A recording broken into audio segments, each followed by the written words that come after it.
Oke, tak mulai ya. Assalamualaikum warahmatullahi wabarakatuh. Mohon izin Wah, Bapak Agus Widodo selaku dosen pengampu mata kuliah Biologi Fisiologi Tumbuhan. Kami dari kelompok F ingin mempresentasikan mengenai materi mekanisme transportasi hara dan air dalam tanah.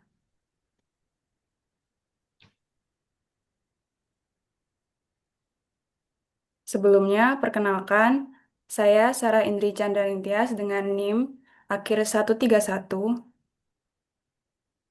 saya Haris Cahaya Ramadan dengan NIM akhir 118. Saya Kailila Azahra dengan NIM akhir 124. Saya Oktavia Rahmawati dengan NIM akhir 130.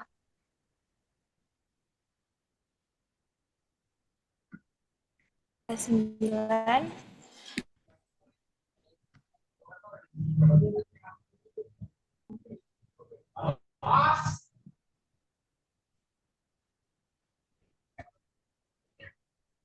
Untuk pengertiannya yaitu eh,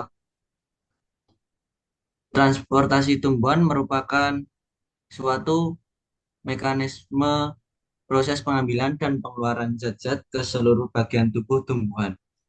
Pada tumbuhan, tempat terjadinya transportasi dibagi menjadi dua, yaitu pada tumbuhan tingkat rendah dengan penyerapan air dan zat hara yang terlarut di dalamnya dilakukan melalui seluruh bagian tubuh.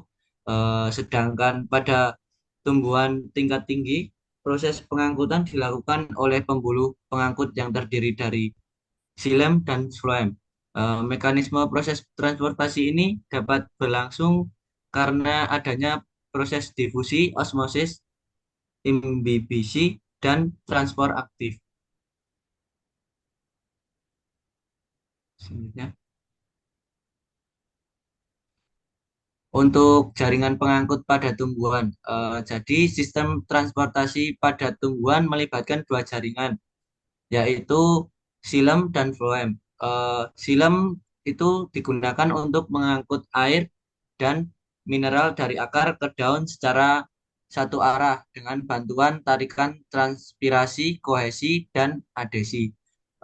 Untuk floem itu berguna untuk mengangkut hasil fotosintesis berupa gula dari daun ke organ lain seperti akar, buah, biji, batang, dan lain-lain. Em, itu dapat melalui mekanisme aliran tekanan yang memungkinkan pergerakan dua arah sesuai kebutuhan.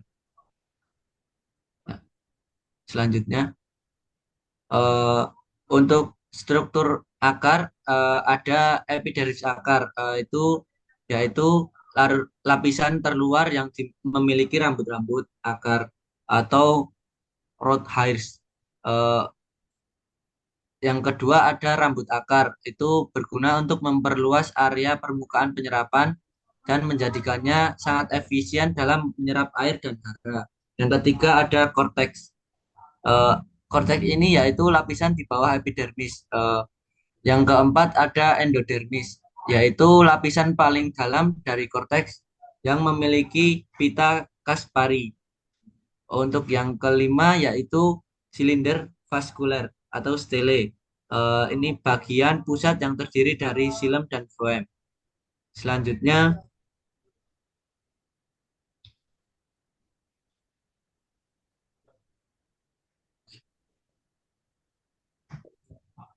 proses awal penyerapan.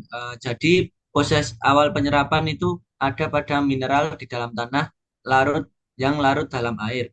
Ini data membentuk larutan garam. Terus ketika tanah disiram, larutan garam tersebut menjadi encer, sehingga akar yang memiliki struktur seperti rambut kecil yang disebut rambut akar yang berasal dari sel-sel epidermis dapat menyerap air melalui rambut akar yang memiliki membran semi permeabel melalui proses osmosis. Selanjutnya yaitu ada mekanisme transportasi, yaitu pengangkutan ini terjadi melalui beberapa proses utama seperti osmosis, difusi, imbibisi, dan transport aktif. Untuk yang pertama ada proses osmosis. Osmosis adalah perpindahan air dari tanah yang lebih encer atau konsentrasi zat terlalu rendah ke dalam sel akar yang lebih pekat atau konsentrasi zat terlalu tinggi melalui membran semi permeabel. Nah, untuk contoh proses osmosis dalam tumbuhan yaitu proses masuknya larutan ke dalam sel-sel epidermis melalui rambut akar. Terus eh, osmosis itu memegang suatu peran yang sangat penting di dalam hidup tumbuhan. Di antaranya, yang pertama, penyerapan air oleh tumbuhan dari tanah melalui rambut akar melalui mekanisme osmotik. Lalu, air yang diserap dibagi-bagikan sepanjang seluruh jaringan yang hidup, dilakukan dengan proses osmosis dari sel ke sel. Lalu, dapat juga sebagai cahaya merangsang peningkatan osmosis pada sel pengawal sehingga menyebabkan pengambilan air ketika stomata terbuka.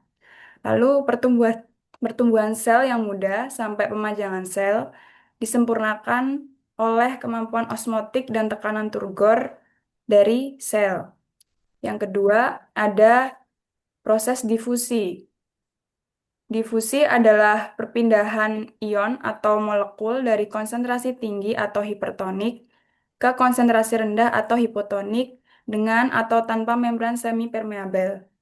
Membran semipermeabel adalah selaput pemisah yang hanya bisa ditembus oleh air dan zat tertentu yang larut di dalamnya. Perbedaan konsentrasi tersebut akan menimbulkan tekanan pada molekul-molekul sehingga molekul-molekul itu menyebar.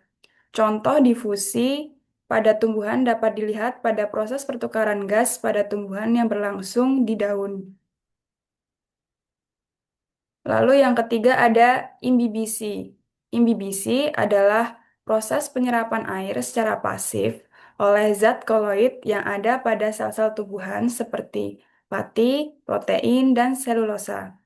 Proses ini terjadi melalui gaya tarik-menarik antar molekul yang menyebabkan air meresap ke dalam ruang antar sel dan membuat struktur tersebut membengkak atau mengembang. Lalu yang terakhir ada transport aktif. Transport aktif adalah proses pengangkutan ion mineral dari konsentrasi rendah di luar sel akar ke konsentrasi tinggi di dalam sel akar dengan menggunakan energi sel atau ATP. Sistem transport ini melibatkan pertukaran ion Na+ dan K+. Proses transport aktif juga melibatkan peranan protein pembawa yang dikenal sebagai protein kotransport. Protein ini mengangkut ion Na+ bersama-sama dengan molekul lain seperti gula, asam amino dari luar sel ke dalam sel.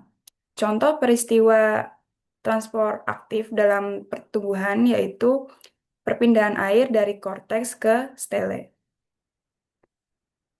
Selanjutnya akan dilanjutkan oleh teman saya.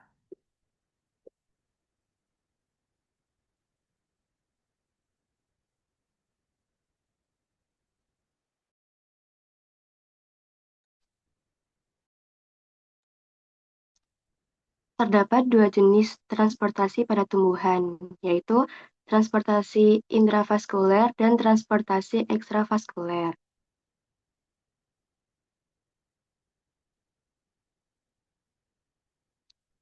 Selanjutnya,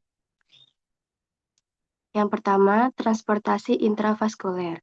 Transportasi intravaskuler terjadi di dalam pembuluh pengangkut khusus, yakni xilem dan floem.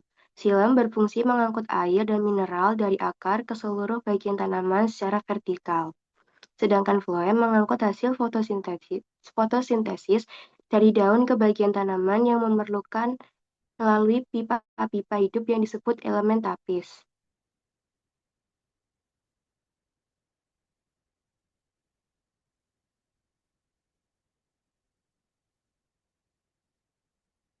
Yang kedua, transportasi ekstravaskuler. Transportasi ekstravaskuler terjadi di luar pembuluh pengangkut, melalui pergerakan air dan zat hara dari sel ke sel secara horizontal dengan lintasan apoplas atau melewati dinding sel dan ruang antar sel, dan simples melalui sitoplasma dan plasmodesmata antar sel.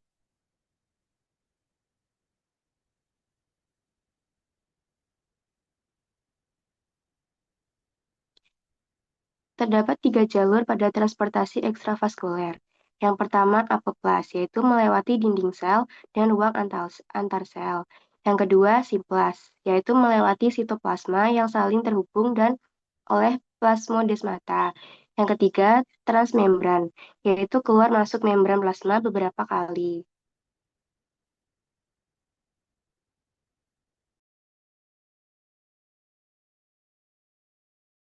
Partikel tanah yang mengandung hara. Kontak ini memungkinkan terjadinya pertukaran ion antara permukaan akar dengan koloid tanah atau kompleks adsorpsi.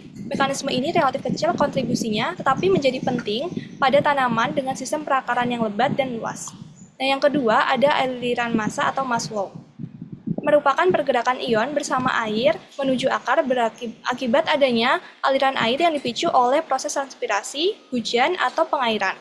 Unsur hara yang mudah larut dan sangat mobile, misalnya NO3-, Ca2+, Mg12, dan SO2-, SO42-, itu masuk melalui mekanisme ini. Semakin tinggi laju aliran transpirasinya dan ketersediaan air, maka semakin besar pula suplai hara melalui aliran massa ini. Dan yang terakhir ada difusi. Terjadi ketika adanya perbedaan konsentrasi ion antara larutan tanah di sekitar akar dengan di dalam sel akar. Ion ini bergerak dari daerah konsentrasi yang tinggi menuju ke rendah. Mekanisme ini dominan untuk unsur yang kurang mobile dalam tanah, misalnya fosfat, H2PO4-. Difusi ini sangat dipengaruhi oleh kelembapan tanah, tekstur, bahan organik, dan daya serap akar.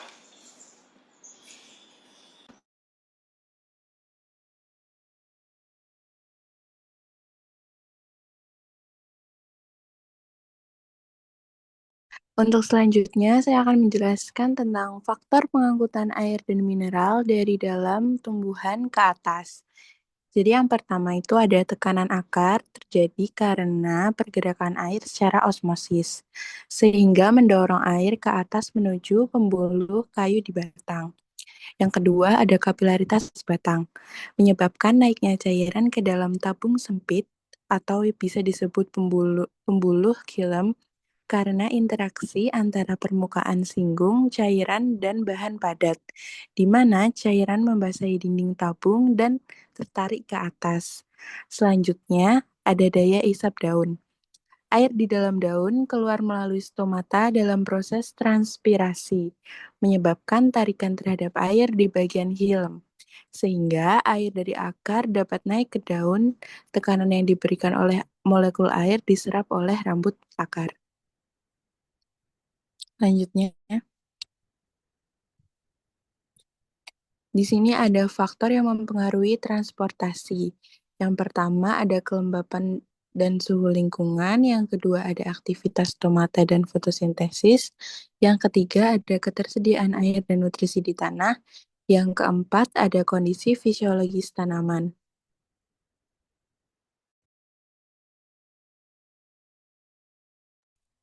Nah, yang terakhir saya akan menyampaikan kesimpulan.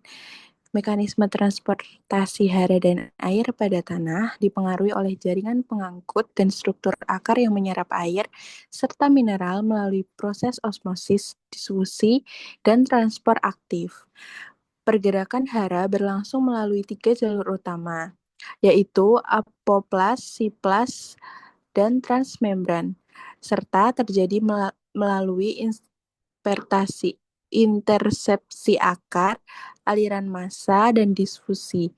Air dan mineral kemudian diangkut ke bagian atas tumbuhan melalui xilem dengan bantuan daya isap daun, tekanan akar, serta kapilaritas batang.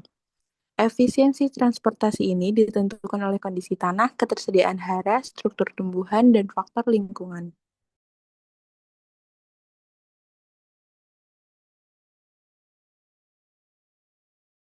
Baik, demikian presentasi dari kelompok F mengenai mekanisme penyerapan air dan unsur hara dalam tumbuhan.